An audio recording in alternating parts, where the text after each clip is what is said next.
Disputes, bagarres, chamailleries. Les conflits entre frères et sœurs sont souvent source de stress, d'inquiétude et d'énergie. Dans cet épisode, je vais te partager des pistes pour ne plus être dépassé dans ce conflit que de nombreuses mamans rencontrent.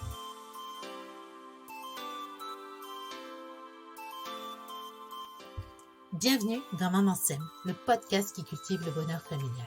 Je suis Laetitia Hervy, semeuse de bonheur familial et une maman comme toi. Ici, nous allons explorer des moyens de s'épanouir dans notre rôle de mère et de femme, tout en éduquant nos enfants sans s'épuiser ni s'énerver. Chaque vendredi, seul ou avec mes invités expertes, nous aborderons ensemble une multitude de sujets, de la parentalité à la gestion de la charge mentale, de l'épanouissement à l'organisation, en passant par le développement personnel. Si tu recherches des astuces pour une parentalité heureuse, tu es au bon endroit. Alors, chère maman semeuse, installe-toi confortablement et prépare-toi à t'aimer pour semer. Alors, pendant très longtemps, c'est un sujet que j'ai pas voulu aborder, les disputes dans la fratrie. Parce que mes enfants se chamaillaient parfois, se disputaient de temps en temps et se bagarraient, alors très rarement.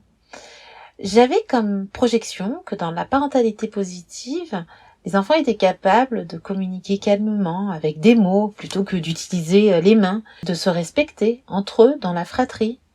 D'avoir du coup des enfants, des frères qui étaient unis, qui se respectaient, qui s'entraidaient, qui s'aimaient.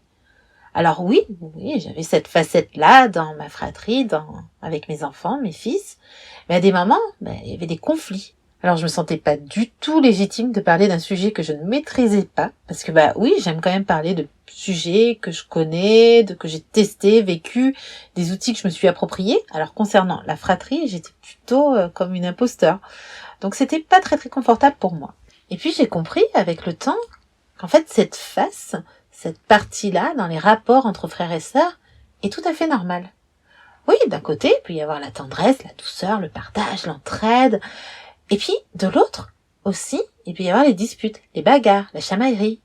Il y a les deux pôles. Il n'y a pas l'un sans l'autre. Souvent, dans la vie, il y a toujours les deux pôles. Donc c'est normal, s'il y a de la tendresse, il peut y avoir aussi des moments de dispute, de bagarre et de chamaillerie. Mais pourquoi, en fait, il y a cette autre pôle-là, cette autre face avec des bagarres et des chamailleries? C'est quand même un peu dérangeant. Parce que, justement, nos enfants sont uniques. Ils sont différents. Ils ont donc des besoins, des goûts et des envies différentes. Et c'est ce qui fait que les conflits sont inévitables. Ouais, les conflits sont inévitables. Ça fait partie de la fratrie. Mais souvent, en fait, on a l'image du conflit de manière négative. Ce conflit est souvent associé à la violence pour s'affirmer. Parce qu'on ne sait pas comment faire, parce qu'on n'a pas les outils. Or, le conflit n'est pas de la violence. D'ailleurs, dans les cahiers Filiosa pour enfants, donc le cahier On se dispute, on se réconcilie, Isabelle Filiosa dit que le conflit, c'est l'usage de la discussion, de l'écoute mutuelle, de l'intelligence, de la créativité, de la réflexion ensemble pour trouver des solutions qui satisfassent tout le monde. Ah, tu vois, là c'est vraiment beaucoup plus joli. On est dans quelque chose de constructif, dans vraiment un rapport aimant. Donc, les conflits sont inévitables, ils font partie de la fratrie et puis finalement la société en général.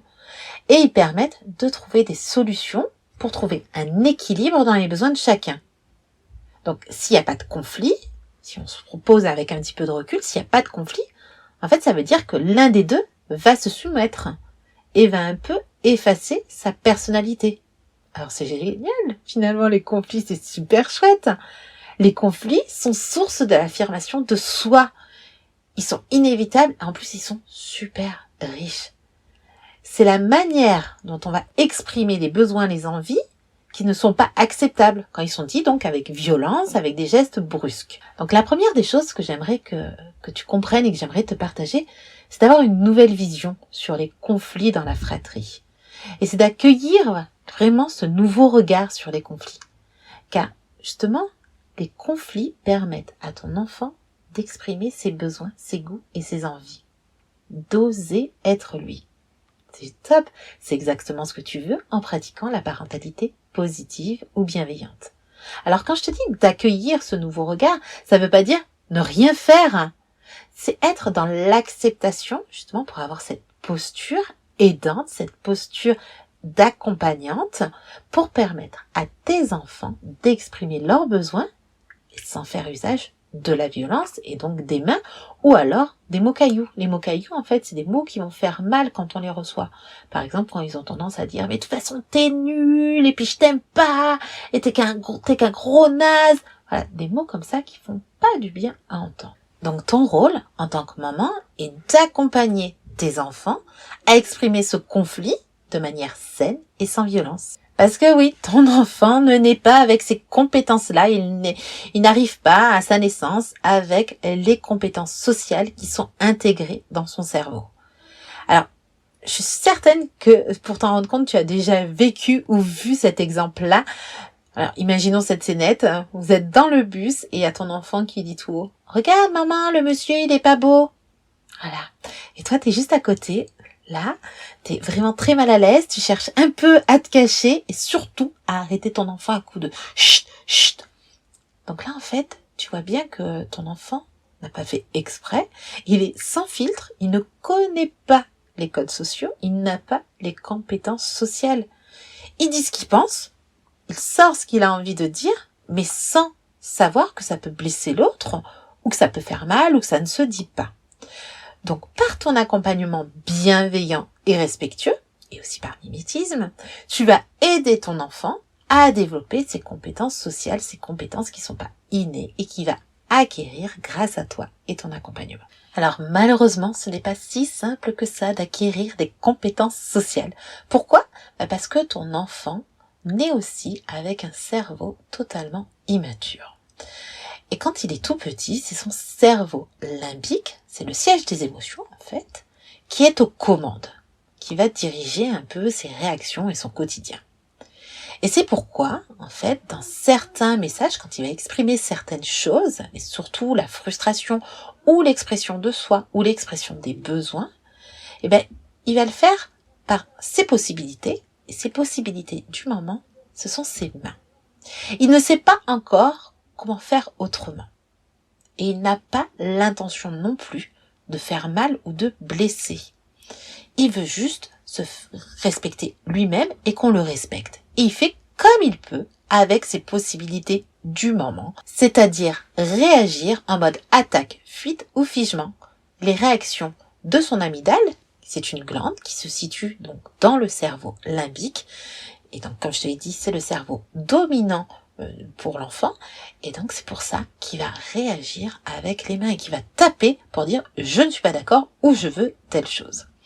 Alors, on va essayer de mieux comprendre tout ça. On va imaginer la petite scénette suivante. Donc, on a Paul qui a 3 ans, qui a un jouet dans la main, par exemple une petite voiture ou un train, et on a Charlotte, sa copine de 4 ans, qui aimerait bien jouer avec ce petit train. Et en plus, le fait de voir Paul avec le train, ça lui donne très envie. Parce qu'en fait, elle le voit animé. Elle le voit dans la main de l'autre. Et ça serait vraiment trop bien de faire pareil que lui. Alors, elle, Charlotte, elle va le dire avec ses possibilités d'un enfant de 4 ans. Et ses capacités du moment. Qu'est-ce qu'elle va faire ? Elle va prendre le jouet des mains de Paul. Et elle va peut-être même lui donner des tapes pour essayer de l'avoir. Mais Paul n'a pas envie, c'est son jouet, il est en train de jouer avec, alors il le garde bien fort contre lui. Donc j'imagine que tu vois très bien la suite de la petite scénette, chacun va hurler, va tirer à l'autre, etc. Enfin, le gros conflit, la grosse tension. Dans cette scénette, on aurait tendance à vouloir dire la règle, on ne tape pas, ou encore, ce n'est pas bien de taper, taper fait mal, ou bien de manière positive, sous forme de consigne, les mains sont faites pour faire des câlins. Oui, c'est ce qu'on nous apprend en parentalité positive. Il faut formuler des consignes et pas des interdits. Mais bon, c'est toujours le même problème. Charlotte va continuer de taper Paul et Paul veut garder son jouet avec lui. Alors on fait quoi pour sortir de cette solution ? Il y a tout le monde qui se chamaille et puis on a beau formuler les consignes. Non, ça ne marche pas. Alors, garde en mémoire qu'en fait, le conflit, c'est l'expression d'un besoin. Chacun a un besoin et est en train de l'exprimer. Et ton rôle, en tant que maman, en tant qu'accompagnante, va être d'aider ses enfants à exprimer cela sans violence. et pas te limiter seulement à la règle. Il manque une information, il manque tout cet accompagnement. Paul et Charlotte, ils savent pas encore comment faire et ils ont besoin de toi, ils ont besoin de ton aide, de ton apprentissage. Et toi, tu vas donc les aider et tu vas aider par exemple Charlotte à verbaliser autrement qu'en prenant le jouet ou en essayant de taper Paul. Et tu vas lui permettre de développer ses compétences sociales. Alors là, je te partage une petite phrase magique que j'aime bien utiliser. Tu vas justement les encourager à poser des mots. Et cette phrase magique, c'est « Que veulent dire tes mains que tu n'arrives pas à dire avec des mots ?» Je répète pour que tu puisses bien mémoriser cette phrase. Que veulent dire tes mains que tu n'arrives pas à dire avec des mots? Alors, ne t'attends pas, en fait, à ce que tes enfants disent les choses. Mais moi, j'avais envie de ce jouet. Surtout à 3-4 ans, c'est un petit peu compliqué. Donc là, c'est une première phase, justement, pour les inviter à dialoguer plutôt qu'à taper. Et également, à entraîner la suite de la conversation. Tu es là, au démarrage, dans une posture d'apprentissage. Ils n'ont pas du tout de notion. Donc, si tu leur demandes comment faire, ça va être très compliqué. C'est un petit peu comme si tu commençais à apprendre une nouvelle langue, mais en fait, t'as pas du tout de base, t'as eu aucun cours, aucune information, on t'a pas montré, t'as pas entendu cette langue se pratiquer ou quoi que ce soit. Donc, ne te limite pas encore à cette phrase magique. Elle est bien, mais elle n'est pas non plus miraculeuse. Voilà. L'objectif, c'est de continuer et de donner les outils pour que tes enfants puissent pouvoir échanger par la suite. Donc, cette petite phrase magique, et ensuite, tu vas te positionner un petit peu en hauteur, justement pour faire la traductrice de ce conflit. Vous n'avez pas encore le langage, les gars, mais je vais vous le donner. Et tu vas les aider à s'exprimer de manière saine. Et là, justement, ils vont te voir, ils vont t'entendre, t'écouter, et donc apprendre par ce biais. Alors, voici un petit peu le dialogue que tu pourrais avoir. Charlotte, je vois que tu avais très envie de ce train. Donc là, tu vois, on entend le besoin de Charlotte. Ok? Ensuite, tu te diriges vers Paul. Et tu lui demandes, Paul, est-ce que tu veux prêter le jouet à Charlotte? On est bien d'accord que Paul va répondre non. Il n'a pas envie, il est en train de s'amuser avec. Donc non, Paul va garder ce jouet. Ça serait super bien que Paul prête le jouet, mais ça arrive que très rarement. Alors, on va continuer un petit peu à échanger avec ses enfants. Donc on se retourne de nouveau vers Charlotte et on va lui dire, Charlotte, Paul n'est pas encore prêt à te donner ce jouet, à te donner ce train. Il est en train de jouer avec et quand il sera, il te le donnera.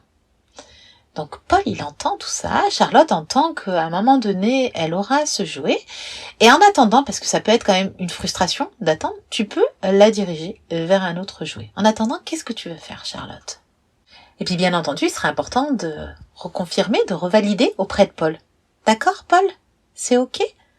Pour vous mettre d'accord, justement, qu'après, quand il aura fini de jouer, il pourra justement donner le jouet à Charlotte. Ok? Mais c'est pas si simple que ça non plus. Non, voilà, pas de simplicité. Je ne suis pas magicienne, je suis semeuse de bonheur. Attention. Bien entendu, il faudra toujours relancer Paul régulièrement pour lui proposer de donner le jouet à Charlotte, peut-être de jouer ensemble, de trouver une solution. Et puis quand il aura suffisamment joué, alors ça peut prendre un petit peu de temps. Moi, je me souviens un jour de mon fils qui avait une petite draisienne lors d'un festival de jeux pour enfants. Et il voulait absolument garder cette draisienne. Il y avait tous les enfants qui voulaient cette draisienne-là. Et c'était très compliqué. Donc en fait, il est resté, je sais pas, peut-être 5 minutes sur cette draisienne. Il avait eu son quota. Et après, il l'a laissé aux autres enfants. Parce que voilà, je lui ai fait aussi comprendre que il y avait d'autres enfants qui demandaient, mais je lui ai laissé le temps de s'approprier cet objet. Et au bout d'un moment, en relançant régulièrement, est-ce que c'est ok? On y va? Et au bout d'un moment, il m'a dit, oui, c'est bon, on y va. Voilà. Donc des fois, ça peut prendre quand même pas mal de temps. Donc tu vois, par ton dialogue, par ta posture un petit peu en hauteur, donc tu vas les aider à remplacer les gestes par des mots. Tu vas permettre à tes enfants d'acquérir ces ressources et ensuite, bien entendu, les utiliser en toute autonomie. Alors, comme tout apprentissage, ça prend du temps. Et il va falloir répéter encore et encore, répéter de nombreuses fois. Et un jour, la graine va germer. Alors tu vois, là ce que j'ai envie que tu comprennes, c'est de te positionner en tant que médiatrice. Souvent, dans un conflit, on se positionne en tant que juge. On va prendre une position, on va prendre une décision, on va presque prendre parti. Par exemple, tu prêtes le jeu à ton frère parce qu'il a très envie de l'avoir, ou alors tu restes avec ta sœur parce qu'en fait elle veut pas rester toute seule. Et quand on se positionne en tant que juge, on prend parti, soit pour l'un, soit pour l'autre, et on tient pas compte des besoins de chacun. Et c'est là où le conflit va prendre encore plus d'importance. Donc ce que je t'invite vraiment à faire, c'est à prendre un petit peu de recul, à prendre de la hauteur, te positionner de manière neutre pour voir la situation, donc justement un petit peu en hauteur, et l'analyser en termes de besoins. Et te positionner non plus en tant que juge, mais en tant que médiatrice, que traductrice sur ce qui est en train de se passer. Donc, quand tu vois un conflit, prends un petit peu de recul et demande-toi de quoi a besoin chacun de tes enfants. Alors, je voulais illustrer cet épisode par des conflits que je peux rencontrer avec mes enfants, donc dans la fratrie.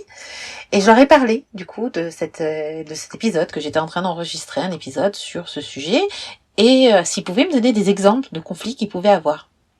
Parce que oui, quand je suis en pleine gestion d'un conflit dans la fratrie, ça me gonfle, comme toi.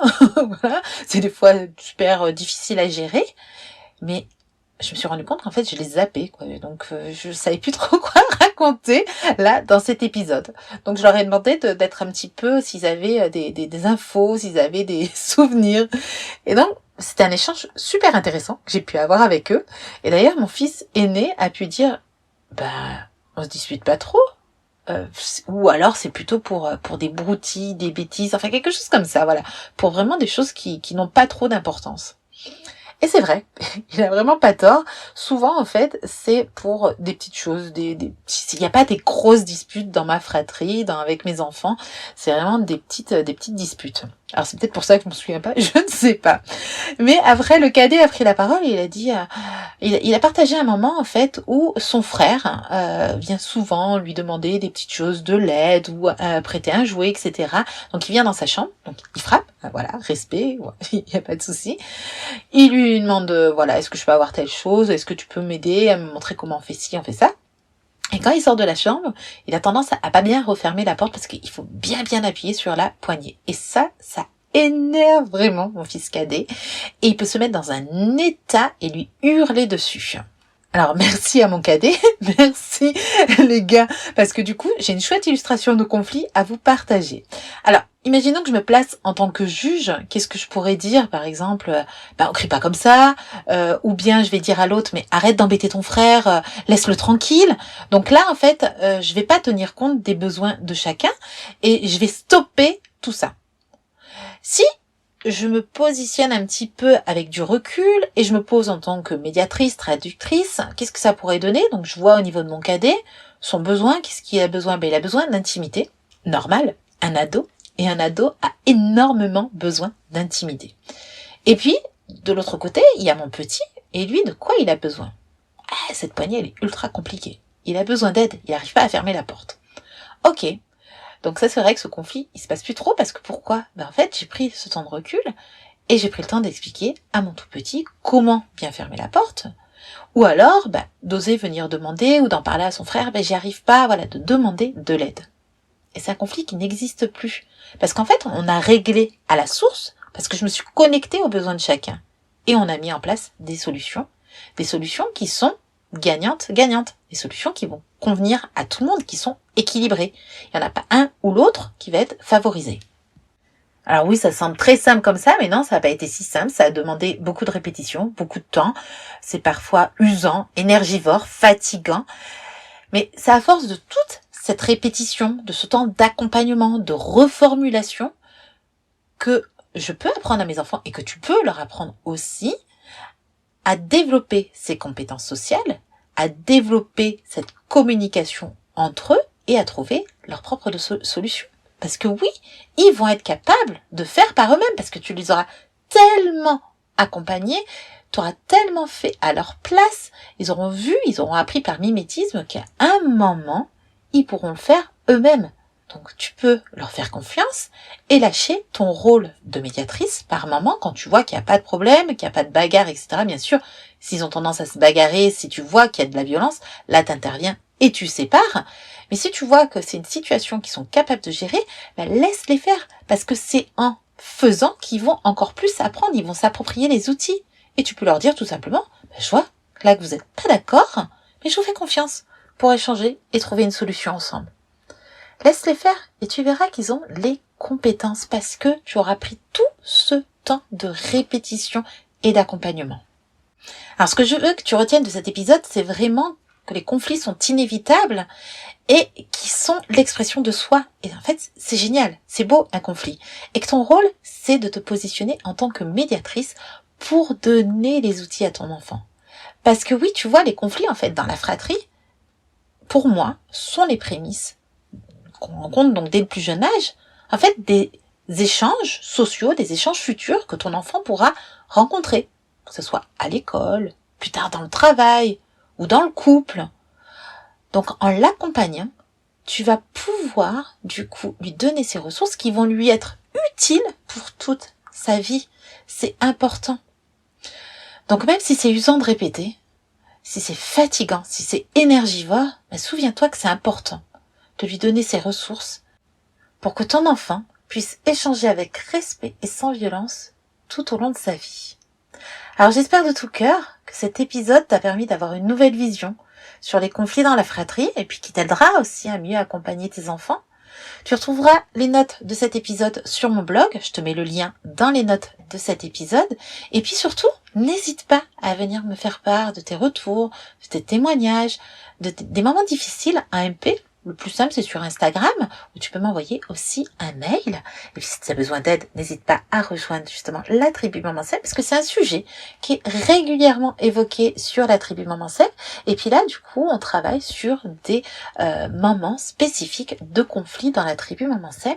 D'ailleurs, tu auras toutes les infos également en note de ce podcast. Et je te dis donc à très vite pour de nouvelles graines et t'aider à cultiver le bonheur familial. Merci d'avoir écouté cet épisode jusqu'à la fin et je t'invite à répandre ces belles graines à d'autres mamans autour de toi qui auraient besoin d'entendre ces paroles douces et bienveillantes pour s'aimer et semer. Si ce podcast t'a plu, tu peux le soutenir en t'abonnant et en laissant une note et un commentaire. Et si tu as envie d'aller plus loin, tu peux rejoindre la tribu Maman Sème, un abonnement pour passer de la maman dépassée, surmonnée, fatiguée à la maman heureuse et épanouie. Tu trouveras toutes les informations dans les notes de ce podcast. À très bientôt!